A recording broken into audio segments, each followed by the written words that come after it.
I think that the things that have brought us here today tell us a lot about the development of our continent of Africa. I'm beginning by saying that the place of the diaspora, the status of people in the diaspora, of the African diaspora, is intimately linked with what happens on the continent. And Africa strong and performing transforms your position and your status here in Europe. Welcome. Kindly subscribe to this channel and let's share many of the events that are taking place in our continent, Africa. But in Africa, which continues to live the narrative of poverty, hungry children, people going across the Sahara, going in rickety boats and dying in Lampedusa to get to Europe. That Africa is not a narrative that is going to help you over here. So I think between you and us, our main task is the transformation of the continent. And why do I say so? Just one simple example.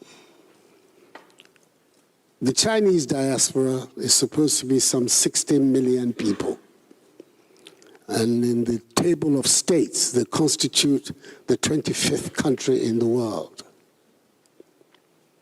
They're saying that of the 52 billion foreign investment that went into China in the 80s and 90s that transformed China into what it is today, the manufacturing hub of the world, 50% of that, 26%, came from the Chinese overseas community. And that development of China that has taken place has changed the status and the position of Chinese all over the world. So I want you to take those statistics very seriously, because that is the transformative connection that we want to make with the African diaspora. How to implicate it in the development of the continent. Once we change the narrative about Africa, and we can only do it ourselves, we have to get away from the idea that there's some Father Christmas somewhere who's going to come and develop our continent for us. There is no such Father Christmas. There's just us who are going to be able to develop our continent.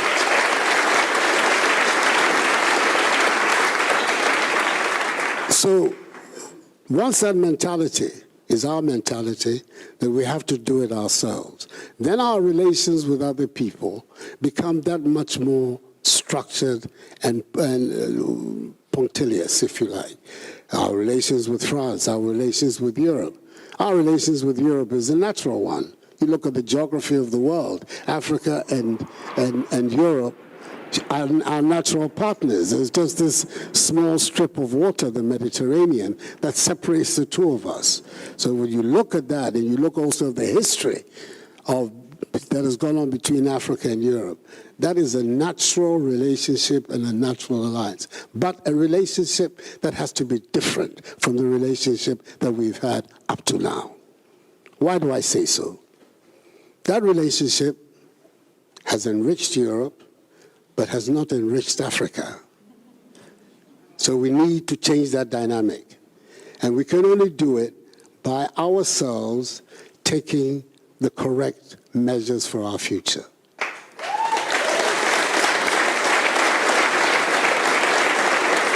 So that's where my focus is. And that's why I'm very excited about the possibility of having this encounter, that we can all begin to speak the same language, the language of cooperation, the language of collaboration, but to a different end. It cannot be right that the continent that has allegedly the wealthiest resources of all the continents of the world is also the home of the poorest people on the globe. That disconnect is not a good disconnect, and we need to work to change that disconnect. So when we're then talking about the need for self-reliance, it is because particularly important is to recognize that we have the resources, we have the youngest population in the world. 25% of our population is under the age of, 19? It's a huge amount of resource, of potential strength. And once we do the educating, we find the means to do the educating of this population and giving it skills, then we are putting Africa on a path of very, very strong economic growth. We can replicate what has been done in Asia if, like them, we maintain the discipline and the correct analysis of what we need to do to move our continent forward. But really, they've been able in Asia, in a generation, to transform the lives of hundreds of millions of Chinese, hundreds of millions of Indians. Why can we not replicate that same phenomenon on our continent? We can do it. And I have no doubt that those of you here can make a big input into that transformation that we're all looking for. And when we're saying this, and it's very important that we recognize that we're not saying we're turning our back on the world. No, we can't do that. We live on the same planet.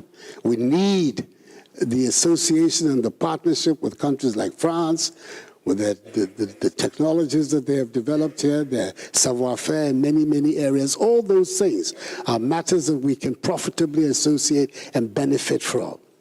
But all of it, always, from an understanding that it is for us to define the relationship that we want with the rest of the world. We shouldn't be caught up in a language or a narrative that says that we are appendages to other people's thinking, other people's policies, other people's volonté. That will not help us. So, Mr. President, we're saying the time has come for us to take our destiny in our own hands.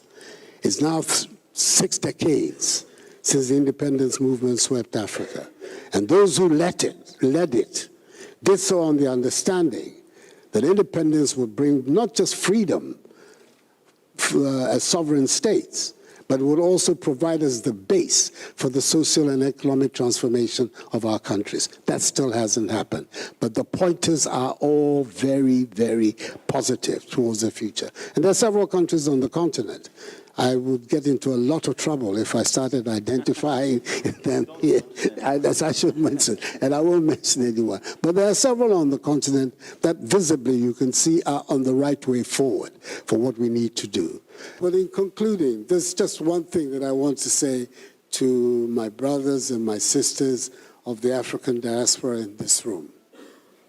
And that is something that perhaps when I hear the way in which there's a lot of concern about the status in France and barriers in France. But there's one thing that all of you should remember, and I hope that you will associate this with me.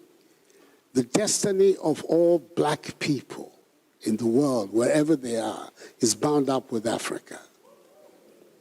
Let me repeat that. The destiny of all black people in the world is bound up with Africa. And a performing Africa elevates the status of all black people around the world. And non-performing Africa continues the situation where black people around the world are looked at. So, thank you for this opportunity to come and speak to you.